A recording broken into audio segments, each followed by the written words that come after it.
101.7 FM. This is your integrity station, and we promote the right values. My name is Gboyega Olaniyi. Thank you once again for joining us. Good morning, Nigeria. Good morning, world. Good morning, residents of Ogun State. It's great to be here again. Thank you for joining us. I hope you had a restful weekend and are ready to take on the week and come along with us as we take you on a journey through headlines and stories and issues from the papers, from the events and happenings within this country on this program that we call Panorama. My name is Lola Meduteni. And unfortunately, we're having challenges with some of the online channels, but we've tried to keep Facebook afloat. WhatsApp would not be available this morning, so you won't be able to talk to us on WhatsApp this morning. But you can channel your comments to Facebook, as we're streaming live at the moment on Facebook. All you have to do is log on to Facebook and search for Splash FM 106.7. You'll find us there, and you can be a part of the conversation this morning. If you're joining Panorama for the first time, it is a news and current affairs program, and it's divided into two segments distinctly. The first segment is tagged Issue of the Day, and like the name implies, we bring a particular issue to the fore. We try to make sense of this issue and get experts, analysts to help us make sense of these issues as well. While the second segment is where we delve into the pages of the newspapers to bring you the headlines and some analysis of these major stories making the rounds as well. And this morning, we follow the same pattern as it will, Mondays through Fridays. So last week we had the NLC chairman here with us in the studio talking about the strike called by the workforce or the workers union in Ogun State, TUC, the Joint Negotiating Council, and NLC. And he told us is a luta continua, that until government satisfied them. But there were conflicting reports over the weekend. Initially, the NLC leadership or the union leadership addressed workers at the state secretariat saying that, well, we've not signed any documents. The document you see making the rounds are not... we don't know anything about that, but we'll address a Congress like we did when the strike was going to start and announce that we are going back to work. But it seemed that a few hours later, there were press releases circulated saying that the strike has been called off. So we tried to get in touch with the chairman of the NLC, Comrade Bankole, but it's been pretty difficult, very difficult. At one point, he was busy. Right. And later, his number was entirely switched off. He's been inaccessible since when we started trying to contact him, which was on Saturday. As Gboyega said, his number was busy. We sent a text, but it was not acknowledged. And his number then was switched off. So, that's that about that. But notwithstanding, we hope to have one of our correspondents, particularly our governor's office correspondent on the line this morning, to let us know if indeed workers have complied with that new directive that they should resume work. So we would get in touch with him much later on the program, talking about Tayo Badero. He will talk to us and let us know what's the state of things at the government secretariat, and we'll have, on the spot assessment of the issues. But this morning, our focus is different, and hopefully we'll be able to bring you exactly what we hope to bring you this morning, because our guest somehow has not been picking now. We're supposed to connect with him on the line. So we'll just try again. Please stay with us. Just give us a few minutes. We'll try again and see if we will be able to get in touch with Dr. Doyin Okupe, who's supposed to be our guest this morning. Is the vice presidential, maybe standing or placeholder candidate of Labour Party, and the DG of the Peter Obi campaign organization as well. But stay with us. We'll be back after this time out.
Panorama. Panorama. Panorama. Panorama. Panorama.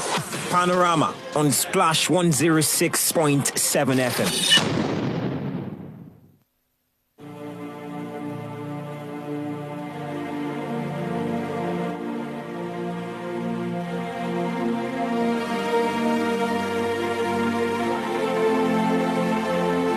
We are the future. We are the dream. We are the nation. We are part of this. Yes, we are so amazing. That's the least we shall be. At the heart of the nation, changing history. How can they say that we are finished? We have just begun. When we have nowhere else to run to, we have nowhere else to go. So get out of the way of the land of our dreams. Welcome back. Unfortunately, it is still the same, but we'll go ahead regardless. Some may say it is too early to tell, given elections are still well over 7 months to go.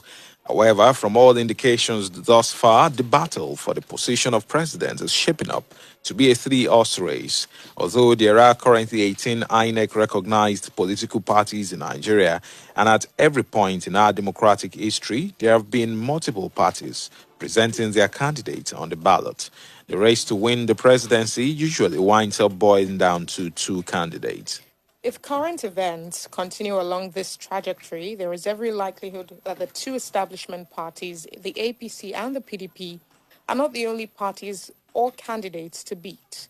A fast-growing movement in support for Mr. Peter Obi, a former governor of Anambra State, under his Labour Party ticket, has become a force to reckon with.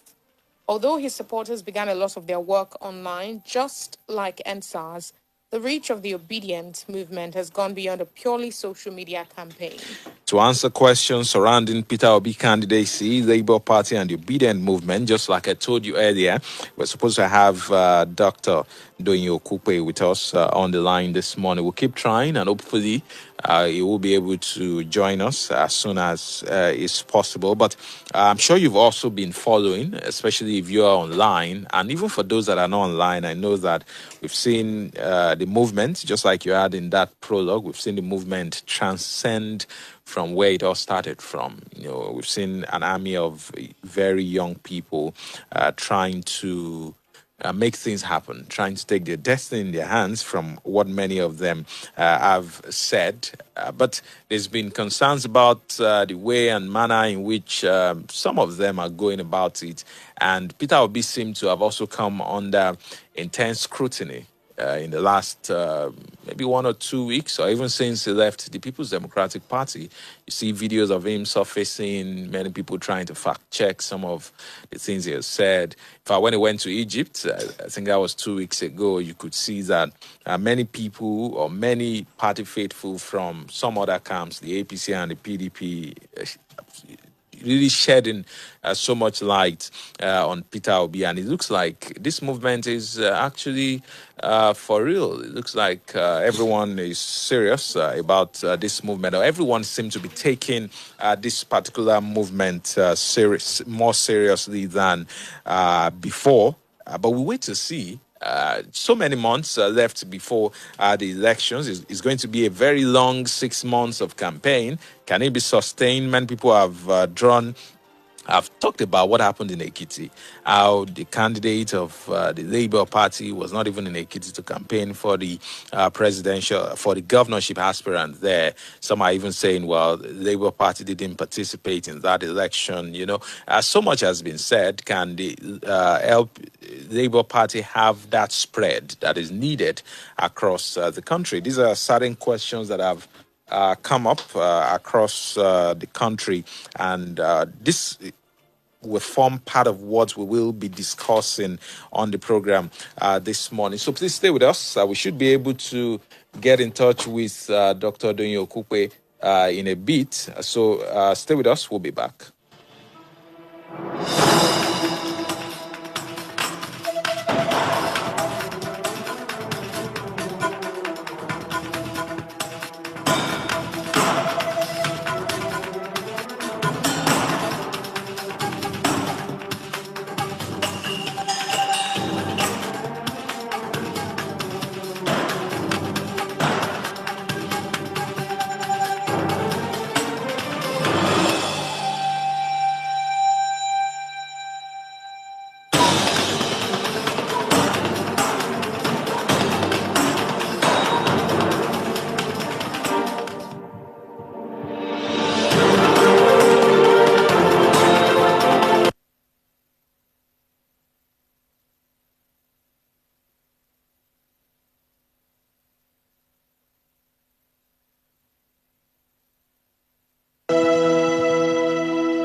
Welcome back to Panorama on Splash 106.7 FM. And we have joining us live on the line now, Dr. Doyin Okupe. Good morning to you, sir. Thank you for joining us.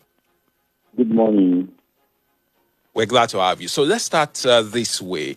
Are you surprised as to how the candidacy of Peter Obi has been accepted by many people, especially the youth on social media? Are you surprised at how this has gone so far? I'll be honest with you. When we started this journey, we thought it was just a simple, honest journey and an approach to politics that was genuine and real, and we were hoping that people will understand it and appreciate the rhetoric that Peter Obi was preaching. But through the years, the fact that it caught on so fast and it is becoming an unstoppable movement is something that even in spite of my own so many years experience, 42 years experience in politics, I'm yet to remember or recall a situation like this. Yes, it is a little bit of a surprise. Right. Do you think Mr. Peter Obi's candidacy, do you think it has received more intense scrutiny than other candidates from different political parties? And if so, why do you think that is? Do I think it has received more intense scrutiny? Yes. Is that a question? Yes. Do you receive more intense scrutiny than others? And if so, why do you think that is? I don't think it has received more scrutiny. It has received more commendation, and it has caused more followership because of its genuineness and the character of the candidate himself, and the depth of the knowledge he espouses when he talks to people. And also, I imagine that the frustration, the existing frustration within the polity and the system, and the hopelessness that has become extremely pervasive in the country is most certainly responsible for young Nigerians to really latch on to this, especially if you understand that this demographic in our population, who are very highly educated, highly mobile and resourceful, are beginning to see that the consequences of bad government, they will bear the brunt of such issues. So that's what I've seen. That brings me he has been scrutinized more than any other person. That brings me to the question of structure. It has been talked about a lot online in the last few days. Here, politics is local. There's Labour Party and even the candidate, Mr. Peter Obi, have the structure enough to win the presidential election, to get the necessary spread as well. So how does the campaign organization react to this, especially given what obtains in several states of the federation when you talk about Labour Party? Well, Nigerians and the establishment have not seen this type of thing before. And, they measure our growth and our development and our, our penetration, political penetration, based on former assessments. Now, basically, and in truth, human beings make structures of political parties. It's not the name, it's not the building. It is human formations that make structures. I have been in this game for 42 years. So when you say a party does not have a structure, this is what we're saying. Number one, let me do this way. What party structures, mean is this. One, a proper party will have, its full complement of managers at the topest level, which is the federal level, and it will supervise directly similar structures at the state levels, and which percolates to local government levels and then ward levels. An organization, will run through like that. Okay, but now in this Labour Party, which has existed for quite a while, almost in fact, some of them, the Labour Party itself, some of its own internal structures, outdates, the structures of the political party. The Labour parties may not have visible and ready structures like we talk about in established political formations like PDP, APC, etc. But inherent in the Labour Party is the membership of the Nigerian Labour Congress, the trade union organizations, Nigerian Union of Teachers, artisans, students, market women, etc.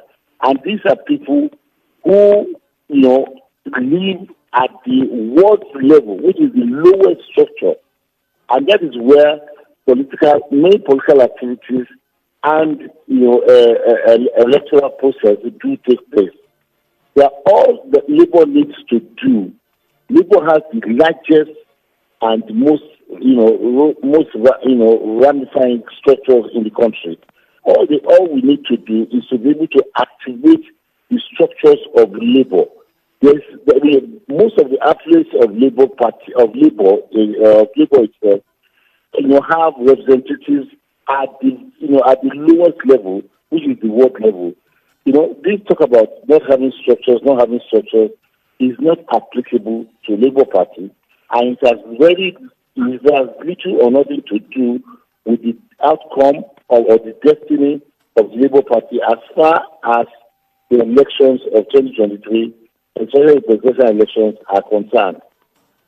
So, this issue about structure is overflowed, and in any case, structures are things that can be put in place with time. What has happened in the past is that once presidential candidates or the candidates, government candidates, once they appear or once they are elected, in 2-3 months we go to general elections. But that is not the case now. The case here is that we've got 8 months, to do whatever we need to do before the general elections. And I want to say that, what you require to establish physical structures really is people and money. We have the people on ground, and we are not short of funds to establish physical structures like state headquarters, local government offices, and even ward offices. All these we've started to put in place, and by the end of August of this year, Nigeria, the Labour Party will have physical structures existing all the way to the wards, all over the federation. I would like us to circle back a bit where you talked about labor, being a major part, or, the stakeholders when it comes to Labour Party. But do you think that Labour Party has still retained that structure? Because would you say that a regular civil, servant in Ogun State still believes that he has a stake in the Labour Party, like it used to be in the past? Do you still think that Labour Party has not just become like one of the other political parties? Because in some states, you even find that some establishments, some politicians from the former establishment, are also coming on board. Even Mr. Peter Obi has also been a member of the PDP for, a number of years until recently. So do you think the Labour Party has still retained that? The workers still believe that they have that stake in the Labour Party? Well, the Labour Party has the largest, biggest structure in the country. But majority of this political infrastructure is quiescent. It's inactive and dormant. Our job as leaders of the Labour Party now, our job is to activate these dormant structures. And once we are able to do that, it will be a shame on us if we are not able to do that. And I don't see why we are not able to do it, because we have the zeal, we have the people who are ready to support and assist in the weakening up of the labor structures. And, we have the funds and the finances that is required to prosecute this. I sent a tweet out, about a week ago, that those who are deriding Peter Obi and its movement, saying that we do not have structures, will be shocked, because there's nothing as good as being underestimated when you yourself internally know your own potential. The potential that are inherent in the system, the political system called Labour Party, far outreaches that of any existing political party in Nigeria. While PDP, APC, and all the other parties must pay people to support them, the Labour's ideology is the opposite. Workers naturally believe that this is their party. They do not expect financial gratification to be able to comply with whatever instructions are given or to participate in any activities of their unions. You understand? So in actual fact, they are more used to giving to the system than taking from it. That is the advantage we have. Whereas the existing political parties may require tons and tons and loads of billions of money to get their act going. The reverse is with us, with Labour. In Labour, people are willing to put in money to support their ideology. So we don't have an issue with that. We don't. Right. A lot of the campaigning for Mr. Peter Obi, both online and offline, seems to be happening from people here in the southwest, the southeast, the south, and there's some concern about the Labour Party and Peter Obi's acceptance in the north.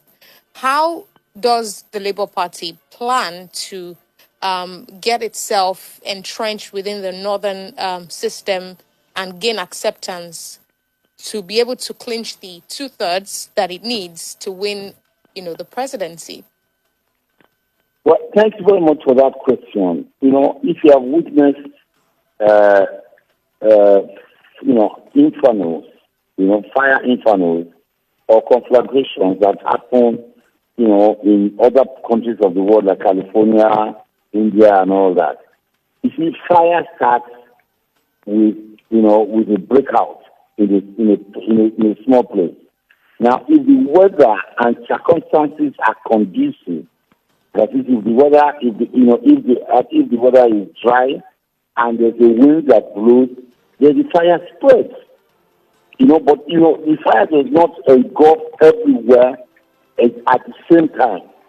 That what is happening today with Peter Obi. Peter Obi has ignited a political fire. All right, and I will admit it is starting in the south, and it is now it's now moving.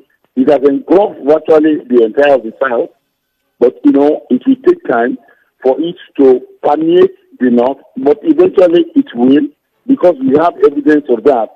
In the last 1 week, there has been young people from the northern part of Nigeria holding several rallies and several events, some of which even I have been invited and have sent representatives because the notices were short.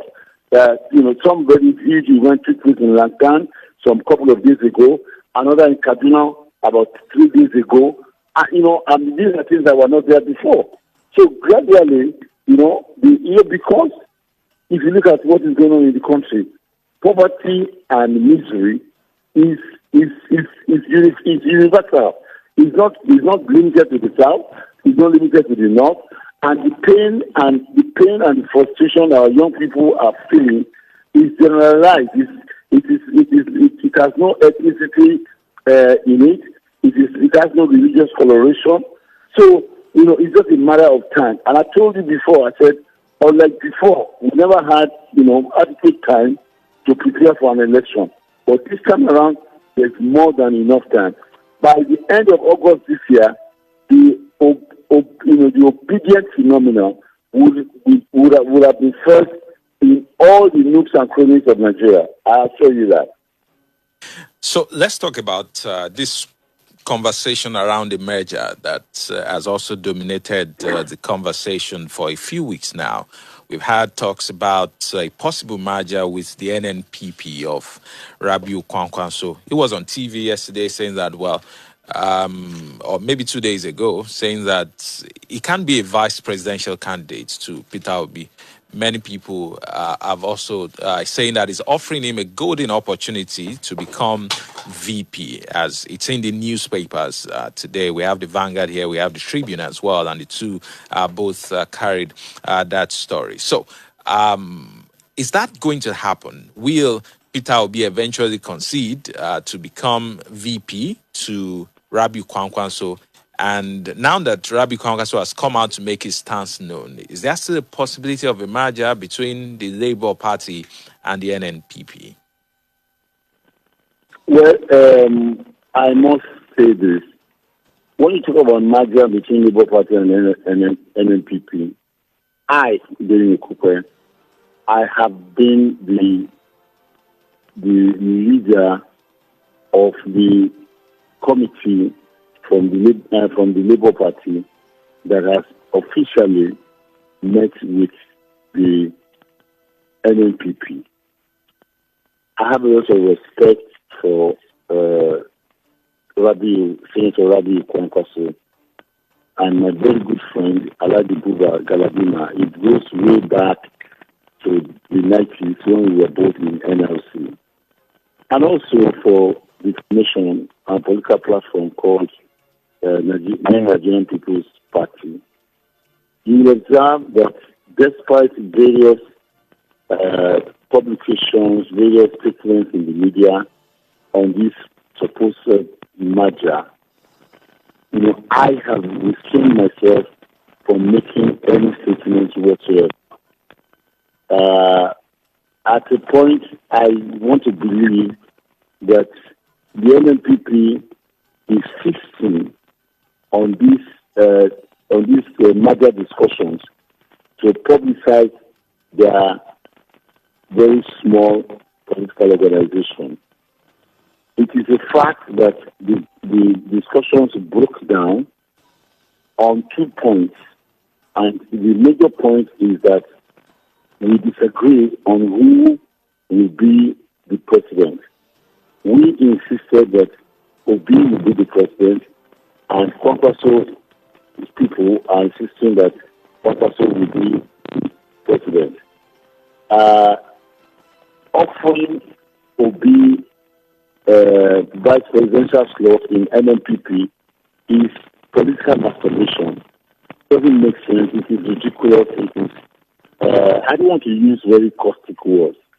Why should Obi leave an established, strong, big party like PDP, refuse to take the vice presidency in PDP, and come to a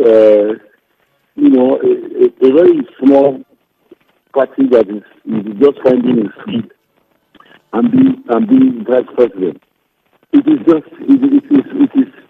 It is so unrealistic and almost unreasonable. But it's okay, we will take it, and we do not want to take anything up with the NNPP because we are hoping to be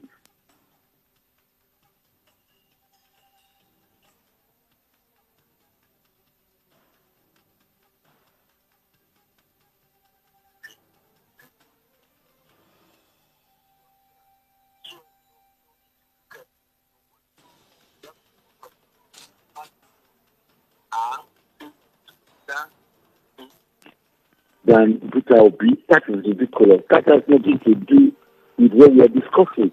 He's saying that he has held more positions. He's been a minister. He's been a governor. He's been speaker of State of Assembly. All these jobs, all these do not fly in view of what we are discussing right now. Person to person, Kwankwaso is not a match. It's not a match for Peter Obi. Person to person is not a match for Peter Obi. Stature for stature is not. Political stature is not. Rabi Kwankwaso controls not controls, has tremendous influence in Kano and other and surrounding environs. And that's just one state. Even if you say you do not accept what is going on in the country, you cannot take away from Peter Obi that at least the 5 states of the Southeast, he will have major, maximum, and overriding impact. So how do you compare when you bring 5 states against one state? How does one state, the owner of one state, pay superior to that the person who has confirmed 5 states? I do not want to take issues up with them. It is, like we said, all people are crisis today. It is good for them. We have heard them to make NNPP better known party, but that's where it stops. We are not on the same level politically, and our candidate is by far superior. There's not even a basis for comparison. There's nothing that Rabi Kwankwaso has that you can match with Peter Obi, either in integrity or in capacity or in knowledge, or improving ability. There's nothing. But it's coming together, will be a symbiotic relationship. That is why we were looking for it. But we have since abandoned that that stream or that road, and we have moved on. We have, I can tell you categorically, I'm the director general of the campaign organization, and I'm telling you, if anybody can say it, I am saying it. We have, for the last, only we have not come to the media, but now that Kwankwaso have come to the media, I want to confirm to you that as far as 4 weeks ago, the talks have been deadlocked, and we have moved on. We have moved on completely. Only the NNPP have continued talking to the media and trying to use or trying to gain visibility and traction from the massive spread that the Labour Party is currently having.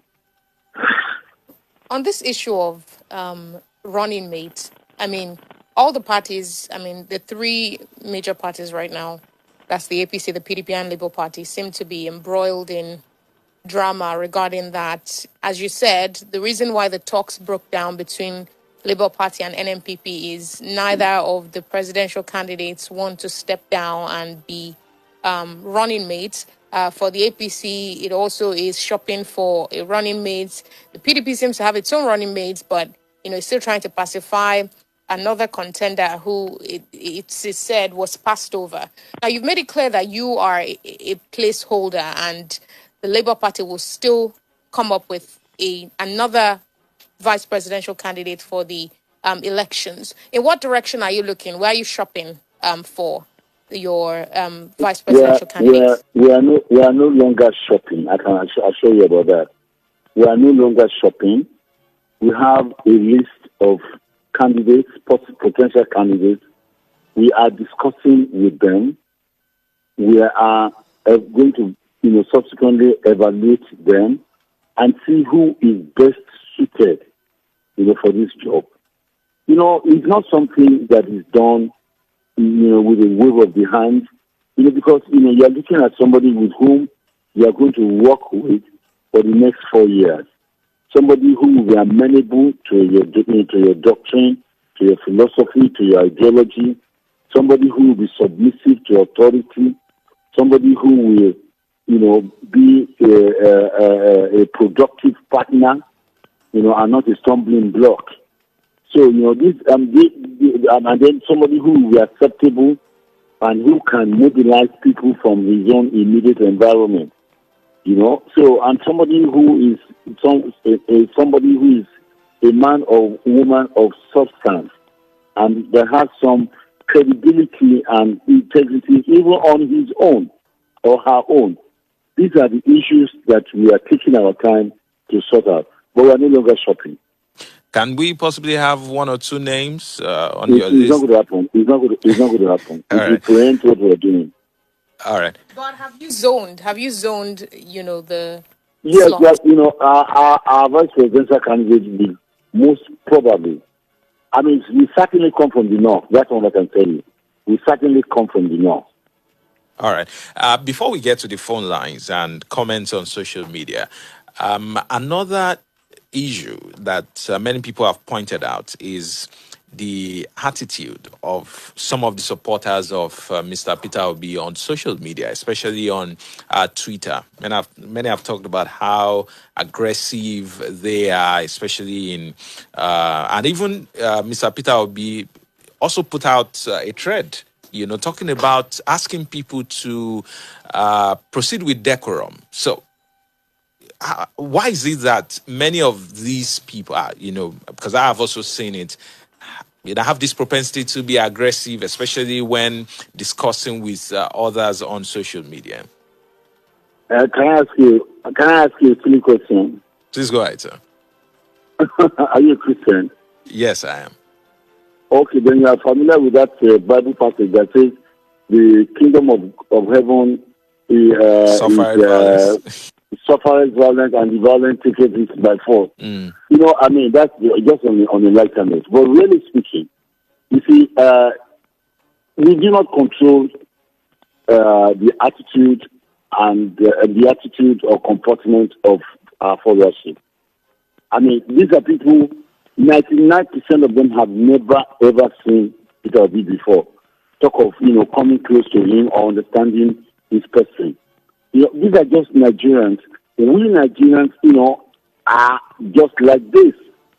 I mean, I have been very active on Twitter myself, and I know that on occasions when I said things that were unpopular, people descended on me not just for one day, for days. But because these were not national issues, it did not catch anybody's attention. This is how we are, and it's also I even found out also that it's not just Nigeria. People on Twitter worldwide, majority of them, are absolutely intolerant of other people's views, which is not so good. But those who are complaining today, also are guilty of the same offense. But all we can do is to continue to appeal to our followers to be mild in their reactions. You understand? Because for instance, I mean, if you are a lover of Peter Obi and you listen to the television yesterday, politics today, and you listened to what Kwankwaso was saying, it will take, all the godliness in you not to come out and, with an outburst. I must have received, maybe I didn't know how many text messages and calls. At the time, I stopped receiving my calls. People were, I was not even watching the program. People who were calling me and saying, like, can I listen to this, to what is going on politics today? And I know the kind of languages they were using. So, it is when people have passion for something, they don't, they tend to be uncontrollable. So, it goes both ways. And when I would appeal to our supporters to be tolerant and to be mild in their responses, I would also appeal to other people who engage in the social media to do so with moderation. So, it's a two-way affair. It's a two-way affair. All right. Let's get to the phone lines and see if we can take one or two calls before we have to proceed on a commercial break. And don't forget that we're also keeping Facebook and Twitter running. We're live on Facebook, and you can drop your comment there at Splash FM 106.7. And Twitter is at Splash FM 1067. We're live on Twitter Space as well. Our hashtag is Panorama on Splash. Let's take our first call on the show today. Hello, good morning. Hello, good morning. Good morning, Nicholas. Good morning to you. Yeah, happy Monday to the Splash family. Thank you. I'm happy the man asked you if you were a Christian, because sometimes the ideology is not far from the ideologue. You will remember that when Christ died, and even when the apostles were praying, it was appeared like a threat to the national security of the Sanhedrin, the Sadducees, and the Pharisees.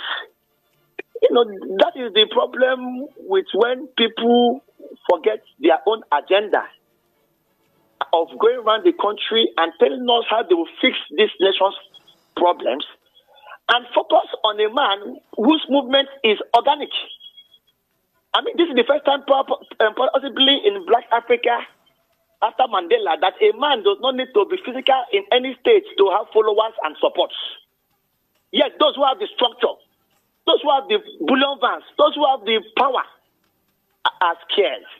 Did Peter Obi tell people to go and stone those trying to collect PVCs in Lagos? Did Peter Obi see Igbo's shop owners in Lagos, like the daughter of one of the prominent candidates, told the whole world last week? We see, during election period, it's like Champions League. Everybody wants to win. Dissension is not necessarily venomous. When the primaries of the Democrats were taking place, Gboyega, we saw Kamala Harris tell the whole world that Joe Biden was a racist, a sexist, and all kind of isist. But when Joe Biden won, she was the first to call him and said, "Oh, Joe Biden, we made it. I beg Nigerians should learn to tolerate diverse views." Thank you very much, Nicholas, for your contribution. Just to be certain, Dr. Okupe, can you hear the contributions? Can I do what?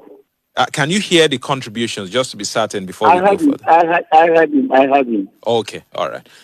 Please stay on the line while we get to other calls now. 0704 400 1067 0817 444 1067. The phone lines to be a part of the program this morning on Facebook. I think I can see a comment. Someone was asking, I think it was Akorede Camille, who is asking Dr. Okupe why he conceded to be a placeholder for someone else. Well, I mean, it's a personal sacrifice.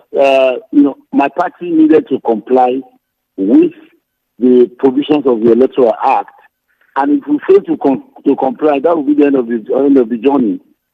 And we had a legal window to do what we did. So, I am today officially the vice presidential candidate, but the law allows my party to, if they have a rethink, or if I have a rethink, to withdraw from the race for somebody else to come in. So that's just how that is.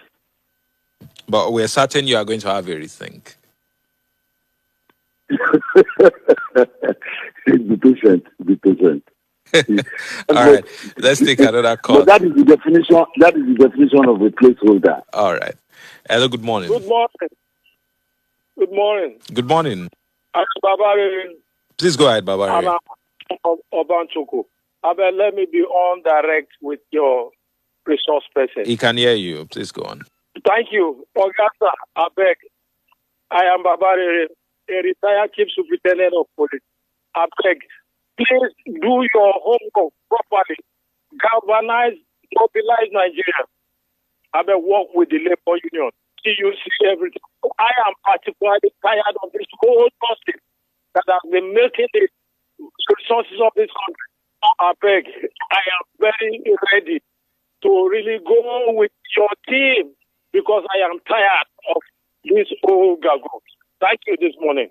All right. Thank you very much, Babari, for your contribution. We can take maybe one more or two more. 0704 400 1067 0817 444 1067. Hello, good morning. Down the volume on your radio set. It's loud. Hello. Good morning. Hello, good morning. Your name and where you're calling from? I am Lawa speaking from Abeokuta. Please go ahead, Lawa. You have a minute. I am not a politician, but I believe it will be. I want your guest to tell us the chances of Peter Obi in the north, because I know that Peter Obi comes from the minority from the southwest. He's not in control of the south and southeast. I mean, he's from the southeast. He's from the southeast. There is not in total control of southwest and south. And what are the instances in the north? I believe the Christian Association are the one drumming the deed of war for him. And I believe this is a wrong signal. But to me, I believe that Peter Obi, I'm not saying he doesn't have the chance, that if he believes in what is going on the social media, I believe he may be far from it. Because if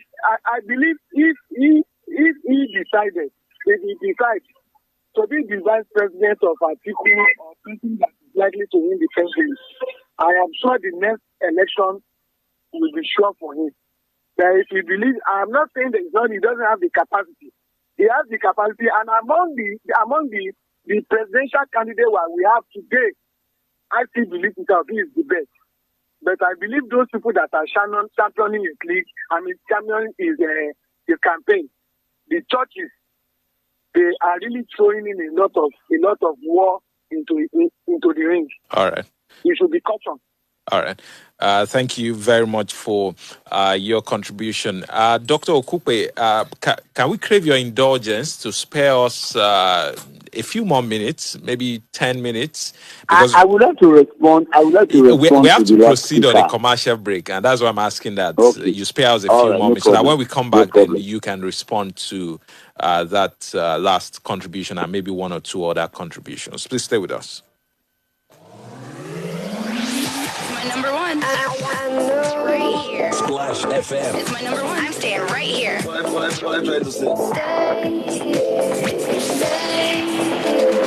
106.7. Travel the world anywhere anytime ìlú tó wù ẹ́ láti wọ̀ káàkiri àgbáyé bá wa sọ̀rọ̀ nílé iṣẹ́ wa Elucas Travels and Tours. Elucas Travel and Tours. The leading name in getting it right for you when it comes to visa packaging, flight ticketing, airport transfer, tour packaging, foreign school admission, and so on and so forth. You can now travel the world easily. Elucas Travel and Tours. Wọ́n tún bá ní tòwé ìrìn àjò abroad. Wọ́n bẹ̀ gba fisa ra tickets. Wọ́n tún bá ní ṣètò ibi tá a lè dé sí. Kódà kò fẹ́ máa kàwé lókè òkun. Elucas Travel and Tours kì í já ní kulẹ̀. Kàn sí wọn lónìí lọ́fíìsì wọn tó wà number 2 Akilolu Street opposite Grandex Mall offering road Ìbàdàn tàbí Fake Plaza kilometre 1 Abẹ́tì Junction Abẹ́òkúta telephone 0909 99770001 0703 930 1361 tàbí 0909 9977003 website www.elucas.com Elucas Travel and Tours. orí mo dúpẹ́ rẹ̀lẹ́ àìṣojú mi o. orúkọ tèmi ni Dr. Shakirudeen Akorede tí gbogbo èèyàn mọ̀ sí orí. gẹ́gẹ́ bí a ṣe mọ̀ yìí pé ọdún àmì ni ọdún iléyá ó yẹ kí iléyá yìí ní àmì rere fún èmi àti ìdí èyí ní iléeṣẹ́ IAS ṣe gbé àǹfààní aláìlẹ́gbẹ́ kan kalẹ̀ torí bó ṣe ń ra Profit City orílẹ̀ ajé tó wà lẹ́gbẹ̀ẹ́ Country Garden tó jẹ́ ìrìn ìṣẹ́jú méje sí Alámàlà Barracks Randa Abẹ́òkúta bó o ti ń ra plọ́ọ̀tì kan ní ẹ̀dínwó 200,000 naira lásìkò iléyá promo yìí wàá gba ògúnfẹ́ ńlá kan àti ìlàjì àpò rẹ̀ sí. tó o bá sì ra plọ́ọ̀tì méjì 400,000 naira tó o sanwó ẹ̀ lẹ́ẹ̀kan wàá gba àgbò ńlá kan ráìsì ìlàjì àpò pẹ̀lú òróró 10 litres. tí agbára bá wá ká 1 acre pẹ̀lú ẹ̀dínwó 1.2 million naira tí o sì sanwó ẹ̀ lẹ́ẹ̀kan wàá gba màálù ńlá kan àpò rẹsì kan àti òróró 25 litres. láti jẹ àǹfààní yìí pé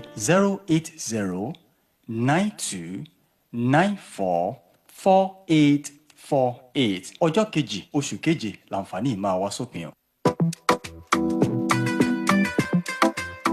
The Ogun State government will commence an intensified immunization on Friday, 17th of June to Friday, 8th of July, 2022. This immunization focuses on 2 diseases threatening our health, yellow fever and measles. Yellow fever is a mosquito-borne disease that can turn eyes yellow and cause headaches, fever, and vomit. Both adults and children of ages between 9 months to 44 years are eligible for the vaccine to prevent yellow fever. Measles is a highly contagious disease that causes skin rash, high fever, and runny nose in children, which can further cause blindness, brain damage, and even death. Children aged between 9 and 59 months are mostly at risk. The measles vaccine can prevent this child killer disease. Do not miss this opportunity to protect your family. Visit the nearest health facility to receive yellow fever and measles vaccines. The vaccines are free, safe, and effective. Announcer Dr. Tomi Koka, Honorable Commissioner for Health in Ogun State and Development Partners on Health.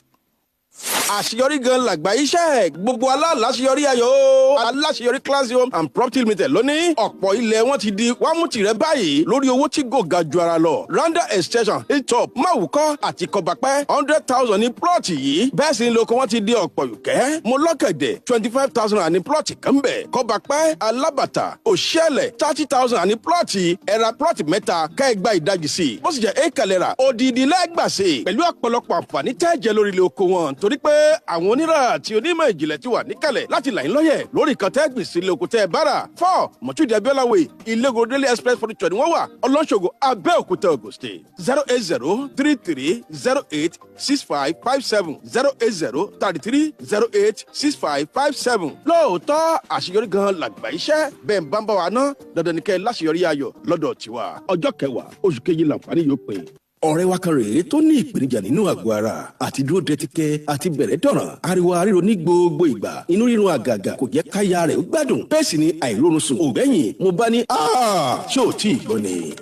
Marathon Bitters la fẹ́ tó dára jù oògùn ìbílẹ̀ ní Marathon Extra la fẹ́ ó ń dènà ẹ̀yìn ríro fún ọkùnrin àtobìnrin nígbà olómi tó ń fẹ́lẹ́ ó dára fún ara ríro lọ́kùnrin lóbìnrin.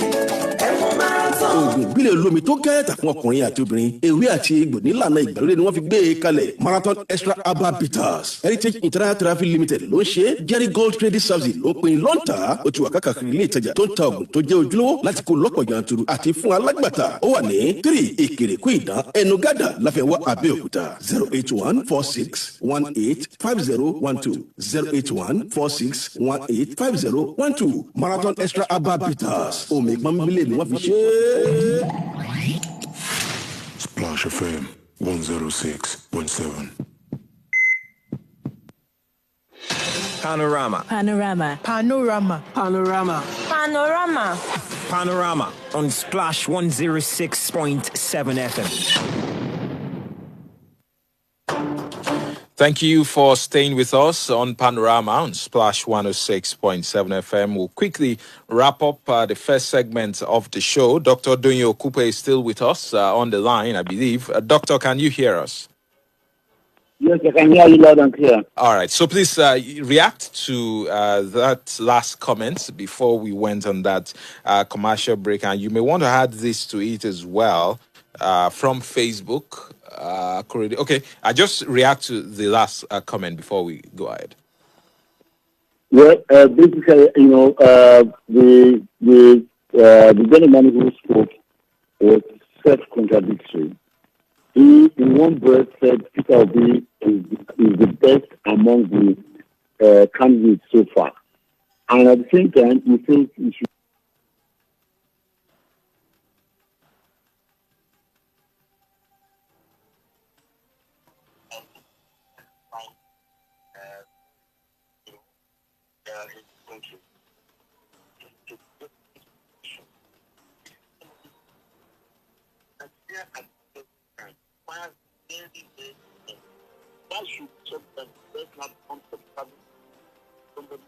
He's not the best.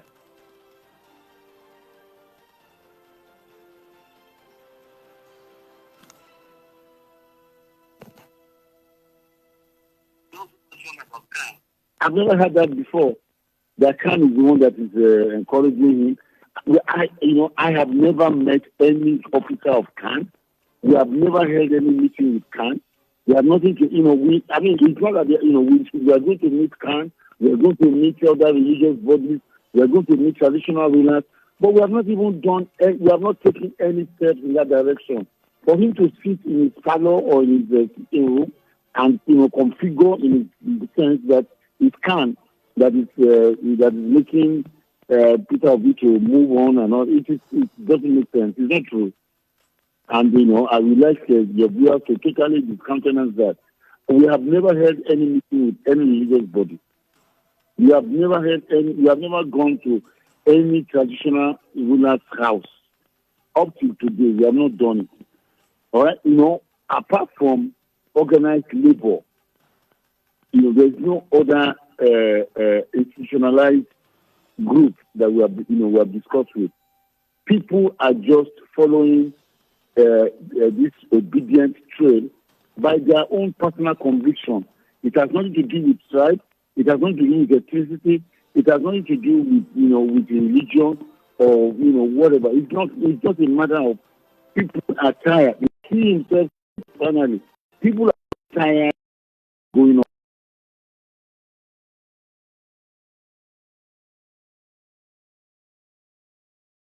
For that to take place. All right. We have a slew of comments on Facebook that perhaps you'd like to address. Someone, Akorede Kamil, actually says, the obedience on social media, are you so confident that they are all truly obedient to the cause or the movement has been infiltrated? That's one. Sanitarian Akinola is also saying, can you please tell us about a picture going on social media where Peter Obi's son was seen holding a Biafran flag and standing on Nigerian flag? And finally, Prince Charles Didinson says, don't you think that Mr. Obi should have stayed put in PDP and be a running mate to Atiku in order for him to galvanize more support and popularity, which will have a soft landing for him and the entire Southeast? If you can take all three questions in one swoop. Well, let me start on the last one. The last one doesn't make sense to me, and I'm being very, very frank. Why should this, if Obi had stayed on in PDP and latched on to being a DP to Atiku, who we have a lot of respect for, how will that enhance his popularity? Those are self-contradictory statements. They don't make sense, and they come from, let me just say that, people who do not really understand this game or who cannot divorce themselves from their own personal sentiments. There's no reason why Obi should be vice president to anybody. It's not a question of whether north or south or anything. It's just a question of believing in yourself, having a focus and delivering your message to the Nigerian people. And that is what he has done.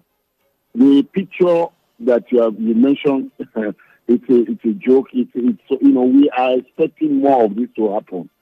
You understand? This is from the opposition. Obi will know his son. Mrs. Obi will know her son. That picture, that gentleman, that young boy in that picture, standing on Nigerian flag, wearing the Biafra uniform or something, is not Obi's son. Please hear it loud and clear. I personally called Mrs. Obi and I spoke to her and she told me, Dr. Uncle Doyin, that is not my son. My son is a much, much taller person than that gentleman, and I know, that is not the face of my son.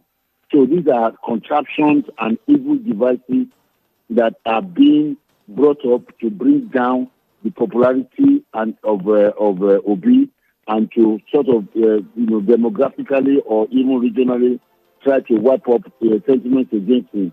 But like I said before, no weapons fashioned against Peter Obi in this race will come to fruition. It will not happen because the man is honest, the man is sincere, he's focused on what he wants to do, he means well for the country. He's not a pretender. He's not somebody who will steal our money. He's somebody that he will manage our money and our financial affairs and our economy in the best possible way. And we need that person now more than ever. We don't need an average person. We need somebody who we have absolute confidence in, that he can be trusted with public funds. The problem with our politics today and our politicians today is that people use that office to amass great wealth personally to themselves. Peter Obi has not done that in the past, and he lives a life of frugality. He does not have anything to do with profligacy or waste. And these are the attributes that he's coming with. These are the reasons why Nigerians believe in him. And this is the reason why I personally, jettisoned my own political ambition, to line behind him, because I consider him to be much better than myself and can achieve what I wanted to achieve faster and better for the country. As for the last question, or the first question about are we sure everybody who is saying is obedient on Peter is truly obedient? Well, I have nothing else to do again than to record to the Bible. Please forgive me, I am an evangelist. So if Bible surfaces in what I say, that is what I must prefer. Christ said, anybody who is not against us is for us. So if anybody is pretending to be obedient, but is talking obediently, we accept him. All right. Very quickly on Twitter, I'll just run through the comments. This one from Ambassador 013 said, obedient don't get aggressive on people if they conduct themselves properly. You can't rub nonsense on people at this time in our nationhood when people are poor, angry, dying, saddened, and you expect the obedient never to be aggressive. It can't happen. I am a member of the APC, not comfortable with the party's presidential candidate. SI Mosun did that in APC while working for APM, supported by Buhari. The game has started. I wish Peter will be well. This time, nation first. Our nation seems dying. We must act right. And we have this one from Napoleon Joe. He said, good morning, Lola, Gboyega, and our guest. Please help you should forget about the merger between NNPP and look for someone else from the north, young and vibrant. Kwankwaso doesn't want to be VP because he feels he's more better than Peter Obi. Well, he has responded to that and said that the merger is dead. So I think we have to appreciate Dr. Doyin Okupe this morning for joining us. Thank you very much. You seem really confident, and we wish you all the best because it's a long, 6 months of campaign and trying to win the election. But we wish you all the best. Thank you for joining us. No problem. Thank you very much. God bless you. I wish you well. Thank you. As time progresses, we'll get in touch as the need arises so that we can get on top of the situation at your end. Thank you. All right, Dr. Doyin Okupe joined us live on the line there. We apologize. The phone lines have been buzzing. I know many people want to chip in, but Right. we can't we couldn't connect on time. I'm sure you're aware that we couldn't get in touch early enough, but we still tried as much as possible to squeeze in as much as we can. So, Right. Also, thank you to those who sent in their comments. We try to read all the comments on social media, but Abiodun Sorakat sent his rather late. At the time, we're already sending Dr. Okupe off. But I'll read it regardless. He was asking why this placeholder of a thing. Is it that the party does not know that the presidential candidate would come with a running mate, or the person you penciled down went to another political party? I believe if you have your strategies right and know exactly what you're doing, with more than 200 million Nigerians, you cannot pick just one person as a VP. Anyway, February is here. All right, with that, let's conclude our issue of the day and head over to the papers to see what they have for us. I have Nigerian Tribune. and I'm here with the Vanguard newspaper. Let's start with the headlines now, and I'll start with this story. VP slot, APC governors insist on colleague as compensation. Compensation is in quotes there with the riders. Tinubu pushes for Shetima, stakeholders in dilemma, ignore Northwest. Pick your running mate from North Central, Northeast. APC tells Tinubu. Christians don't need guns for self-defense. Gboyega. Fuel scarcity won't end soon. NUPEG warns. Banditry, terrorism, 2x CDS. Agua Ibrahim back record of retired military officers. Excuse me. Kidnappers live like kings inside forest along Ore, the highway. Escape victim. 28 died in Yobe auto crashes. Police confirm kidnap of 2 Catholic priests in Edo. Amechi promises to end Rivers APC crisis in weeks. Governors now greater threat to our democracy. Have done. Bandits have invaded Southwest Port. Oyo vigilante. 2023, I'm offering Obi golden opportunity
representing you out there. And some decisions will have to be taken there and then, which they took. Though some people will tell you that when they wanted to go for the strike, they had to come back to the Congress. It was the Congress that sanctioned the strike. And if that was the procedure they followed in announcing the strike, they ought to have followed that same procedure in calling off or suspending the strike. But you see, there's difference between when you address your members and when you face these government officials. The government officials might not offer threatening words, but their stance could be intimidating, could be. And I believe that the officials, the NLC, of the labor officials that went for that meeting, they are experienced enough to be able to withstand the kind of pressures or intimidation that could have come from the government quarters. But as it is today, and to make matters worse, a member of the union had to slump and die. It's aggravated the feelings of the members. I just hope we are able to get to the bottom of this. But what is important and what will really make it worthwhile is for the government whose brunt the labor leaders are bearing now to follow the agreement, the newly signed agreement. Aside from that agreement that circulated that we saw, all of the statements that I've seen from the labor leaders, and maybe this is why the workers are hungry, has not explicitly, stated this is what we have agreed with the government. This is because that document looked like it was leaked. They've not said, the government has said in 3 months, this will be done, in 5 months, this will be done. Because I expect that if you're releasing a statement saying, well, we were not bribed by the government, we, reached a reasonable, we negotiated to a reasonable point and felt that, okay, we are satisfied with what the government is offering. But what is the government offering? Before you respond to that, we have Governor's Office correspondent on the line, Tayo Badiro, who will tell us what the situation is like in Secretariat, if indeed workers have gone back to work. Good morning to you, Tayo. Thank you for joining us. Good morning, Gboyega. Good morning, everybody. Right now, I'm at the governor's office. I'm at the secretariat, and work has indeed resumed, though the workers are very scanty. I've been around some offices, just seeing them loafing around, not really doing much, but they've indeed resumed. There are conversations as to their grievances against the labor leaders. Did you catch any? Yes, I was able to speak to some of them who said that they were not pleased with what the labor union has done, because they said, according to some, they said that they are going to be having committees, they are going to be forming committees to see to the welfare of the workforce, and they don't know when the committee would take effect, and that is an issue. But some of the workers have indeed resumed. Confirmed. Yes, confirm that. Thank you very much. Very, very strong. Thank you, Tayo Badru. We'll get across to you much later in the day to see if the situation has improved. Well, like what Tayo just told us, that part of the report was saying that a committee will be a couple of committees will be set up to handle some of the grievances as expressed. I want to believe that in coming days we'll get to hear details of the agreement, the newly signed agreement. Because if you notice, as at that Friday evening, when this news came up that the strike has been called off, I saw a document purportedly written and signed by this workers' unions executives. The leaders. And I saw the one where they said they are calling off the strike. It was on a plain sheet of paper. And I asked, Does it mean that this union has no letter-headed paper? But the circumstances that through which they left the NLC office, a lot of them couldn't have gone back to have access to their offices to pick their documents up, to pick up their letterhead paper, to write that release. So I want to believe that in coming days, we'll get to hear more about it. But what the government wants is this: call off the strike or suspend the strike. And that has been done. Work has resumed.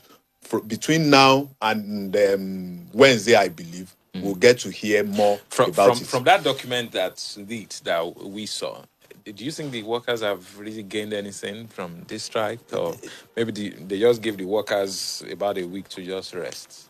Do you think they have gained anything? If you ask an average worker in Ogun State today, they will tell you that they have achieved nothing from this strike. And I will agree with them, because I expect that at least a couple of months of should be paid right away. But then we are used to government giving us promises. Labor leaders will call off strike, and the strike will surface again in a month's time. So I wouldn't be surprised, especially before February election. I wouldn't be surprised if Labour calls out their members again that we are going on strike. And that is the period they feel that they can really hold on to these government officials, that we want this or else. And you heard our resource person in the first segment, Doyin Okupe, saying that all workers, they are calling on all workers to come and join them, that Labour Party is for the workers. These are some of the things that some of these civil servants will likely look at. Can we give this new party, the party that goes by our own nomenclature, can we give it a trial? And I want to believe that the ruling party, as well as the leading opposition, will have a rethink of whatsoever they are doing. Right. Do you think, given how this played out, people will be sympathetic towards Labour should they go on another strike, maybe in a month or a few months' time? Do you think people will be sympathetic, given how everything played out? See, our sympathy for those who are not members of the labor unions, our sympathy to the labor unions doesn't really matter. Because if you are talking about sympathy, it means that before they will call their strikes, probably they will listen to this non-formal sector. But they don't. So they just come up with their strike, and everybody will have to comply. So the sympathy is not really important, but then they know what they are doing. But when it matters most, when we are supposed to take decisions on who will lead this country, who will lead this state, they have their roles to play. And have they been playing that role? That is a question for them to respond to.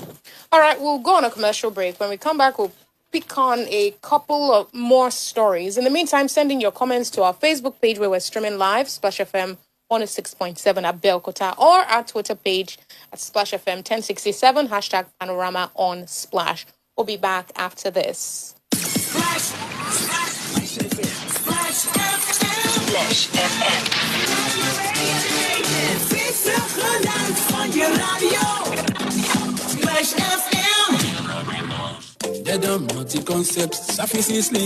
Pẹ̀lú owó àkọ́kọ́ sọ 100,000 naira ṣé ẹ mọ̀ wípé ẹ lè gba ilẹ̀ kẹ́tù gba àgbọ̀dún. Mo ní kí n wá sọ fún yín ni o. Kó tó kásẹ̀ ńlẹ̀ pé Iléyá promo 2022 ti ilé-iṣẹ́ Ìdẹ́jú Multi-Concept Services Limited ti bẹ̀rẹ̀ ní June 10 ọdún tá a wá yìí. Kọ̀bà pé ìjọ́rì, alábàtà, alámàlà, amúnì, òkè àtà, ìyànà ìlógbò, òkè àró, rádà àti bẹ́ẹ̀ bẹ́ẹ̀ lọ. Bẹ́ẹ̀ bá ralẹ̀ láti 1 million naira sókè. Àgbò kan, ìrẹsì báàgì kan àti òróró 5 litres lẹ máa gbà kún. Lórí 500,000 sókè. Àgbò kan, ráìsì ìlàjì àpò àti òróró 5 litres lẹ máa gbà kún. Lórí ilẹ̀ tuntun 200,000 naira sí 499,000 naira. Ògúnfe kan, ìrẹsì báàgì kan pẹ̀lú òróró 5 litres. Lórí ilẹ̀ tuntun 100,000 naira sí 199,000 naira. Ìrẹsì 10 kg pẹ̀lú òróró 1 litre lẹ máa gbà. Lórí ilẹ̀ 50,000 naira sí 99,000 naira. Ìrẹsì 5 kg lẹ máa gbà. Ẹ jẹ́ ká jọ jàǹfààní Iléyá promo 2022 yìí kó tó kásẹ̀ ńlẹ̀ ní July 10. Ẹ kàn sí Dedo Multi-Concept Services Limited ní number 10 Kala Building, Abiola Way, Abẹ́òkúta, tàbí kẹ́ pè wọ́n sórí 0906-886-0437. Gbogbo ará Abẹ́òkúta àtàgbègbè ẹ̀ àkókò òmìnira dé. Ayé ló sọ kò lè ní lárí kíyèsí ọ̀la. Ọlọ́run kò sọ bẹ́ẹ̀. Gbogbo èèyàn lolúwa fẹ́ ìnira pátápátá níbi ìsọjí ìta gbangba ọlọ́jọ́ mẹ́ta tí àkòrí rẹ̀ jẹ́ let my people go jẹ́ káwọn èèyàn mi lọ tólúwa gbé kalẹ̀ látọwọ́ ilé ọlọ́run Christ Apostolic Church Divine Solution Evangelical Mission descent tó wà ní Fajol Estate ọ̀bántòkò Abẹ́òkúta Múdàláwà Stadium Aṣẹ́rò Abẹ́òkúta ní ìsọjí alágbára ọlọ́jọ́ mẹ́ta yìí yóò ti wáyé láti Wednesday sí Friday July 6 to 8 2022 láago 5 ìrọ̀lẹ́ ojoojúmọ́ Evangelist Elijah Akíntúndé ọlọ́run kò sọ bẹ́ẹ̀ pẹ̀lú ọ̀pọ̀ àwọn olórí ẹ̀mí ni yóò máa ṣiṣẹ́ ìránṣẹ́ orin níbẹ̀ nígbà tólúwa yóò lo Evangelist Káyọ̀dé Àdìó àtàmátà pẹ̀lú ọwọ́ agbára gẹ́gẹ́ bí onísọjí pẹ̀lú ọ̀pọ̀ àwọn ìránṣẹ́ ọlọ́run míì bíi evangelist D.O. Ajayi SN Region Revivalist tí pastor Samuel àti evangelist Mrs. Mercy Sorungbesi jẹ́ olùgbàlejò pastor I.O. Eyebiokin SN Region Superintendent lolùgbàlejò àgbà ìsọjí let my people go ní Múdàláwà Stadium July 6 to 8 Jésù ń retí rẹ níbẹ̀ o. Gbogbo ẹgbẹ́ mọ̀lì ṣàbí lápapọ̀ ẹ tẹ́tí gbọ́ mi ìròyìn ayọ̀ ni mo mú wá. Ó yá o. Ilé iṣẹ́ alálùbáríkà tí pọ́ǹpì onílẹ̀ tó talẹ̀ ìfọ̀kànbalẹ̀ ń kórè bọ̀ wá o. Àbújá Èkìtì Ìbàdàn Ìlọrin ti ń jàǹfààní rẹpẹtẹ lọ́lọ́kan òjọ̀kan òdodo ní. Báyìí o ìpínlẹ̀ Ògùn ló kàn o. Bẹ́ẹ̀ni o, oríire ti kàn wá ní ìpínlẹ̀ Ògùn tí pọ́ǹpì concept tó ń talẹ̀ tó fi ní lọ́kàn balẹ̀ ń bọ̀. Kò ní gbẹ́ mẹ́ta wa náà mọ̀ jàǹfààní lọ́lọ́kan òjọ̀kan. Bí wọ́n ṣe ń gbẹ́nu tí pọ́ǹpì concept onílẹ̀ l'Àbújá, Èkìtì Ìbàdàn àti Ìlọrin ìpínlẹ̀ Kwara. Gbogbo èèyàn ló ń sọ bẹ́ẹ̀ wípé tí pọ́ǹpì ṣe yàtọ̀ ojúra wọn lọ. Báyọ̀ sí lọ́rọ̀ tiwọn o. Ẹ gbọ́ dáadáa báyìí ní ìpínlẹ̀ Ògùn ká máa kíra wa kú oríire. Tí pọ́ǹpì concept tó ń talẹ̀ fún ni kọ́lé láìsí wàhálà ń bọ̀. Àti kórede àti múrewa àmúrewa ṣe máa ṣe nìyẹn tí pọ́ǹpì ló ṣe bẹ́ẹ̀. Tí pọ́ǹpì concept developer that cares.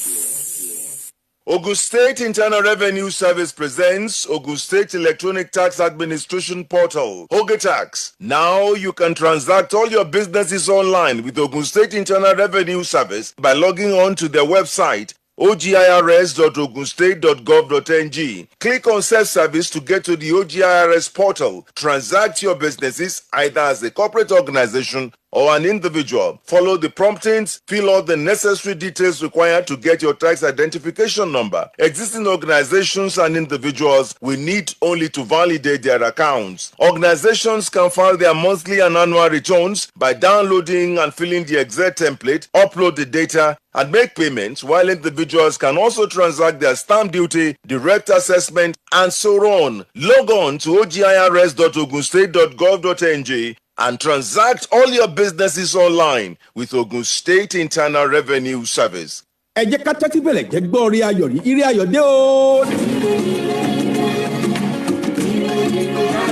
Iléeṣẹ́ ayípẹ́rẹ́ homes and property Nigeria limited lórí àǹfààní lẹ́yìn ọ̀tún tó kọjá bẹ́ẹ̀. Ilé Mawukọ Blessed Estate, Randa Excellent Estate àti Òṣìẹ̀lẹ̀ 250,000 ní tẹ́lẹ̀. Báyìí 200,000 ní. Bẹ́ẹ̀ sì ni ilẹ̀ Òṣìẹ̀lẹ̀ phase 1 and 2, Mawukọ phase 1 and 2, Òkè Àtà extension, Ìtọ́ṣì, Ṣódẹkẹ́tìtù èyíkéyìí ilẹ̀ tẹ́ bá ti rà báyìí ẹ ti láǹfààní sí ìrẹsì àpò kan àti òró 4 litre. Lẹ́yìn ẹ̀dúró tẹ́ gbà lórí rẹ̀. Ire gbẹ̀ngbèrè ọ̀pọ̀ olùkẹ́ wàrà tirẹ̀ níléeṣẹ́ ayípẹ́rẹ́ homes and property Nigeria limited náà ni. Táwa ní number 3 Adata Road, Ìsàlẹ̀ Akẹ́, lẹ́gbẹ̀ẹ́ house, Abẹ́òkúta, Ogun State, 09035750706, 09035750706. Ire ayọ̀ rẹ̀ káfíṣẹ́mù kẹ̀kẹ́ ọdún léyà. Ayíkọ́dé ti kórè wọ̀lú. Ẹ máa bọ́ wìtì. Ọjọ́ 9 oṣù kẹwàá làǹfààní gbogbo.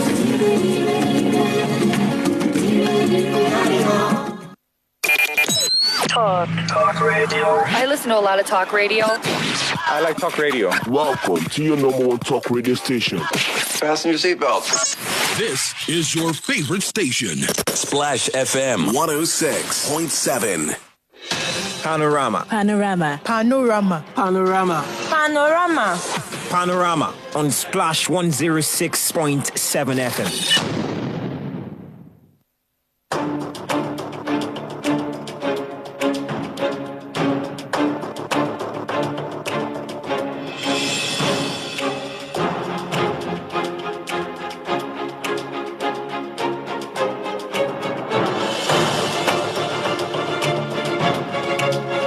Welcome back to Panorama on Splash 106.7 FM. Let's leave Labour now.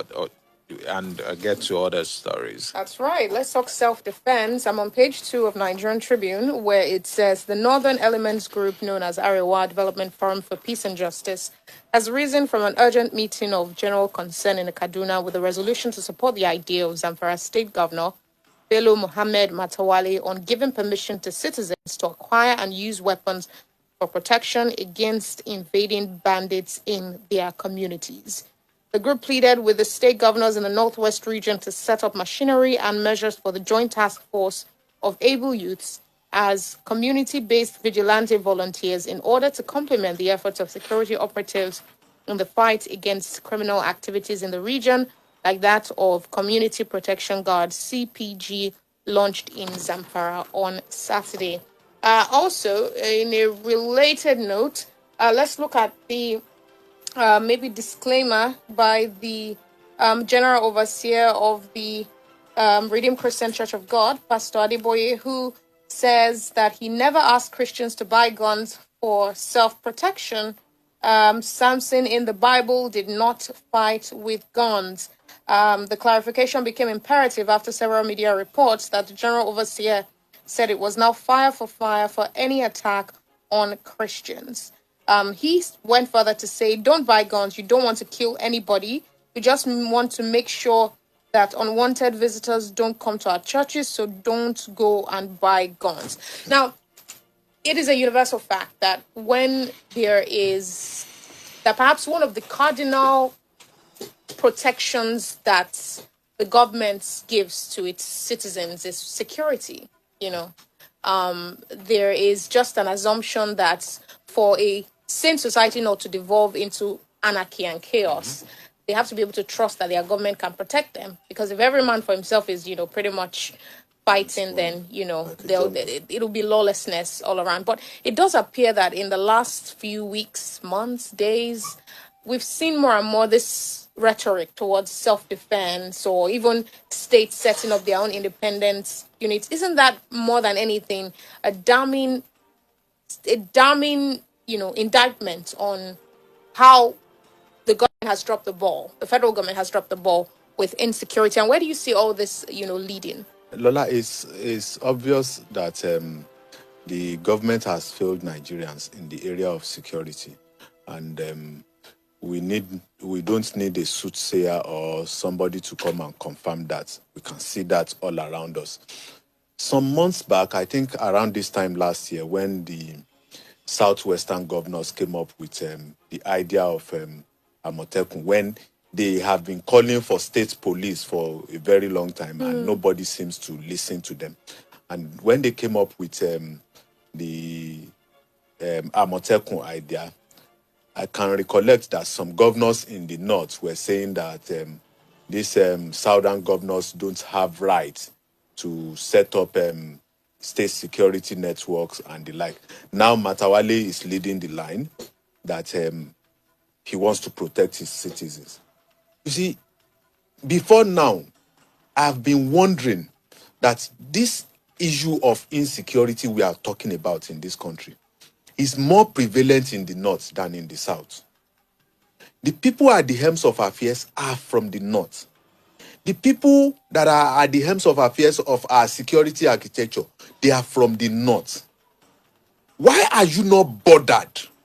Why is it that it is the southerners that are more concerned about this insecurity of a thing?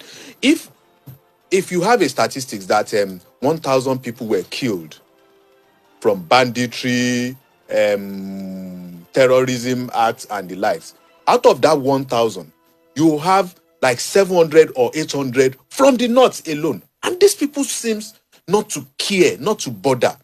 Now the reality is dawning on everybody. And you see, this security network that each state or each region now works on will most likely lead to the state police of a thing that we are talking about.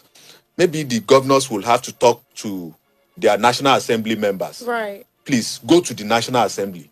Go and work on this state police idea of a thing for us. Right. But isn't that curious, though? Because it is assumed that, or understood that, governors have influence with their lawmakers to a certain extent.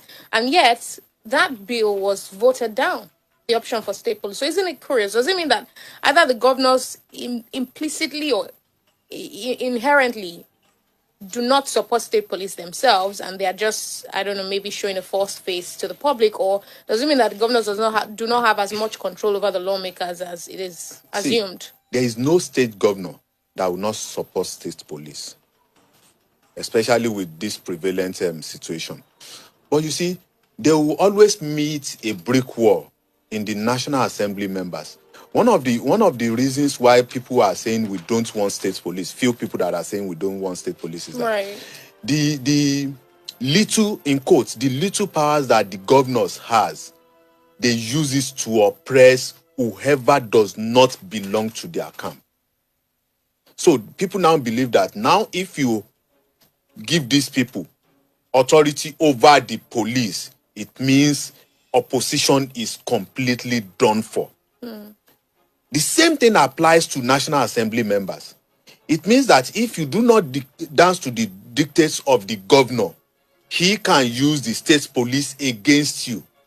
Though for me, this clamor that they call them chief security officer, but they don't have authority over the police. Look at the entourage of a governor, an average governor in this country. Look at their entourage. Look at the number of police or army personnel they have in their entourage.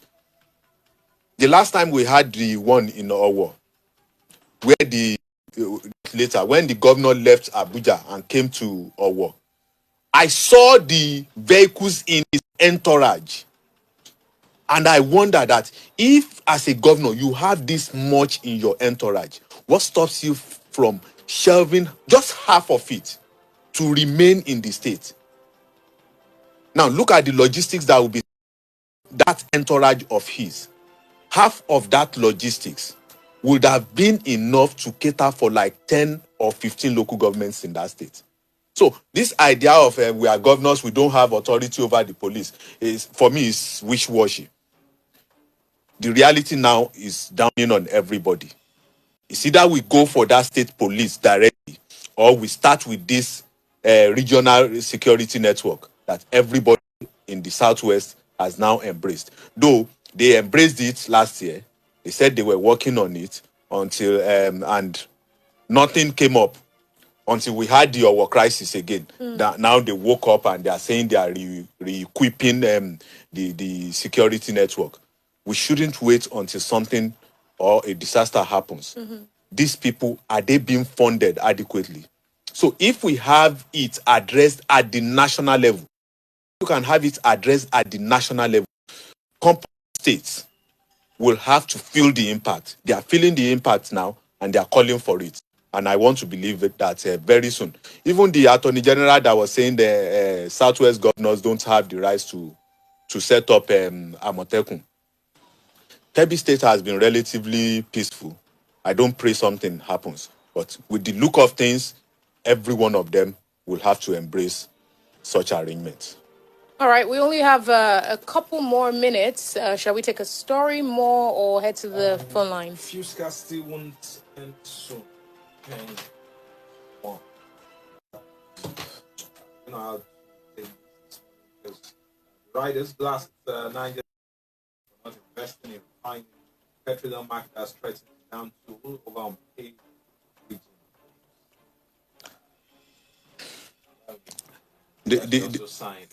Like me. The bridging claims that they are talking about, I don't know how it was addressed that we now have supplies here and there these days, but the last crisis or mini crisis that we had was majorly because of that bridging expenses, and I don't know how they have addressed that. But beyond that, as at this morning, a barrel of Brent is $112. And experts are saying that before the end of this year, it might go as high as $140. Now, that will have effect on, in quotes, our subsidy. And the government has been saying that they cannot continue to cope with what we have presently. By the time Brent moves to 140, we'll have more to as still go back to song. We want to remove some strike. We are not being paid, and Nigerians should just brace up. Some people will tell you that we are sitting on a keg of gunpowder that can explode anytime soon, and we are getting closer to that explosion. All right, let's check out the phone lines. We have a few more minutes to go. 704-400-1067, 0817-444-1067, 0817-555-1067. Hello, good morning. Yeah, good morning. On Wike will not be the finest man that failed to become president or vice in this country. Zeke and Awolowo failed in 79. Adela went one with this country and failed. He won, but he was not sworn in.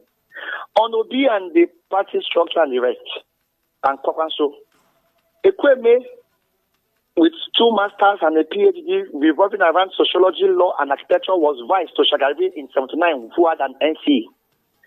Ebitu Ukiwe was vice to Babangida until he resigned because he was not sure what was happening in the government. So I think the Igbos want to win an election with the love of the people, even if they lose. They want to win an election with the love of the people and not get sworn in because someone died and someone else had good luck. On the convoy of the Owo, the governors and their power depend on the governor. In River State, we have seen Wike disobey the police and hide justices in his palace.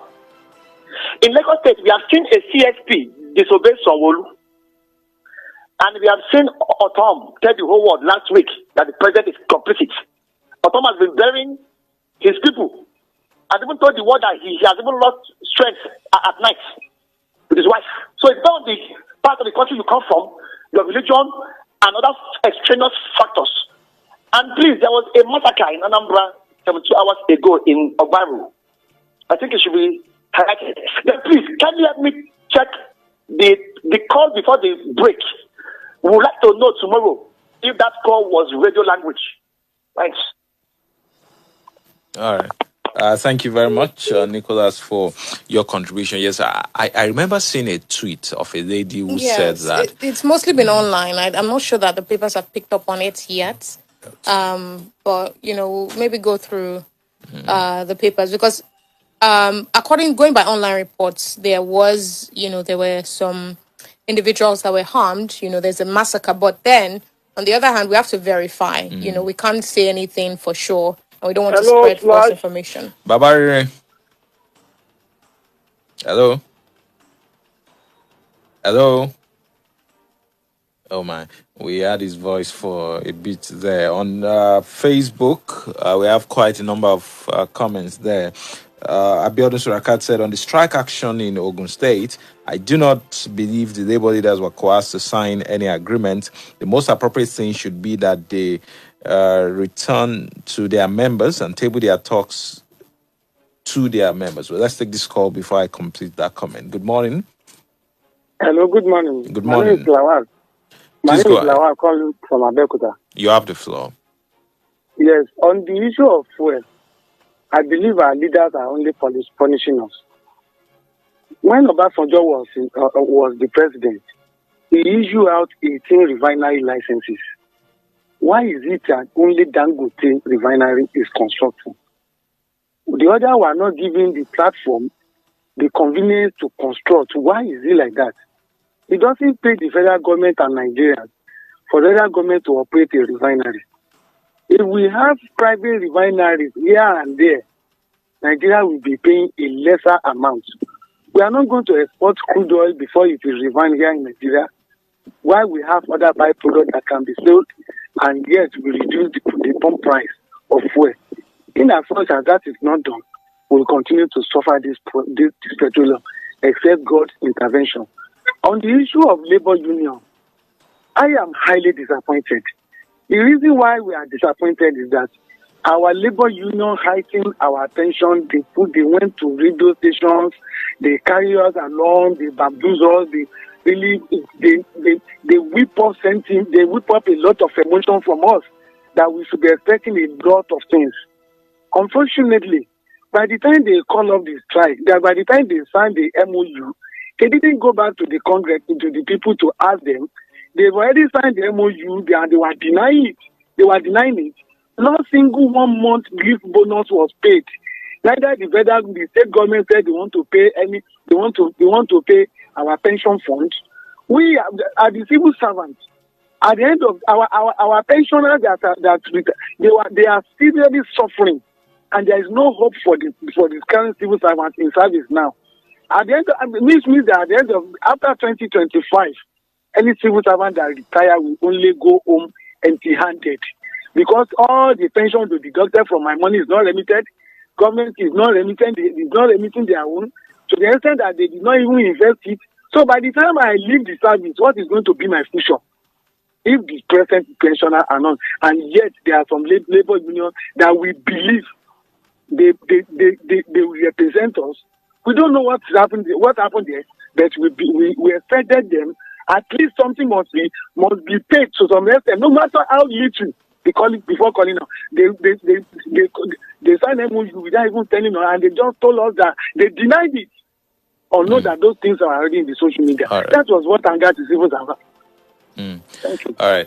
Thank you. Well, we acknowledge your anger, and rightly so, but we'll try to, again, get in touch with labor leaders to see if they can come. They came here to tell us. I mean, he was right in saying there was a lot of media tours when they were about to embark on the strike, or while the strike was ongoing. Give them high expectations, high hopes. Well, I don't want to say the hopes have been dashed, but we'll see. If hopefully, they can come here and give us an explanation. All right. Abiodun Surakat's comment, the rest also had constantly been doing that, and there should be no difference. The labor leaders had actually stabbed their own people at the back. Thank you, Surakat. Abdulhamid Abiodun Akorede Camille said, since I was born, I've not had where labor union will call for a strike and government will now call it off. What a shame. The creation of a communication gap between the leaders and the workers is a rationale for workers' restlessness and agitation. The labor leaders promised to get back physically, but suddenly resorted to talking through unconfirmed releases. Okora for best man, the best said elections are not won on social media. Akorede Kamil again said, Ogun labor leaders show sheer naivety in their dealings with the government. It doesn't look like they genuinely did their homework well before calling for Congress to embark on strike ab initio. They called for a strike via Workers' Congress, but called it off via a piece of paper called MOU. Abiodun Suraka said, Baba Adeboye has his own security entourage, holding sophisticated guns and other gadgets. Only God will see us through in this country. Olawale Ajuwon says, simple truth is labor leaders have always been saboteurs when strike actions are called. How do you convince workers that any agreement was reached with the government or they were not financially induced? And these are the labor leaders that the obedience movement is banking on to convince civil servants, according to Dr. Okupe. Well, make we sit down, they look.